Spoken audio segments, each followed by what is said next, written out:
ഇന്ന് രാവിലെ ഞാൻ ഞെട്ടിപ്പിക്കുന്ന ഒരു ദൈവശബ്ദം കേട്ടാണ്.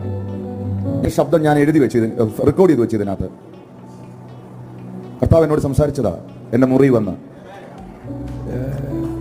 ലിസൺ. ചർച്ചിന്റെ തിന്മ എന്തുണ്ടെന്ന് നോക്കി നടക്കുന്ന നിന്നോട് കർത്താവ് പറയുന്നു.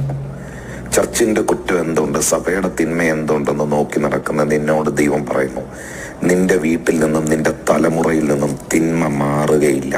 പലതരം ഉടായ്പകളെ കുറിച്ച് നമ്മൾ കേട്ടിട്ടുണ്ടാവും. പക്ഷെ ലോകമെമ്പാടും കോടിക്കണക്കിന് ജനങ്ങൾ വിശ്വസിക്കുന്ന ജീസസ് ക്രൈസ്റ്റിന്റെ ശബ്ദം വെച്ചാണ് പുതിയ ഉടായ്പുമായിട്ട് ഇറങ്ങിയിരിക്കുന്നത്.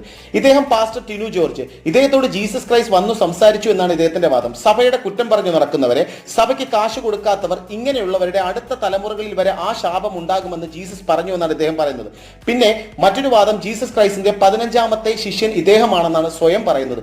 ഇങ്ങനെയെല്ലാം ജനങ്ങളെ പറ്റിക്കാൻ താങ്കൾക്ക് ഒരു എളുപ്പം തോന്നുന്നില്ല സഹോദര. ജീസസ് ക്രൈസ്റ്റ് ഇദ്ദേഹത്തിന് വേണ്ടി ഞാൻ അങ്ങയോട് മാപ്പപേക്ഷിക്കുന്നു.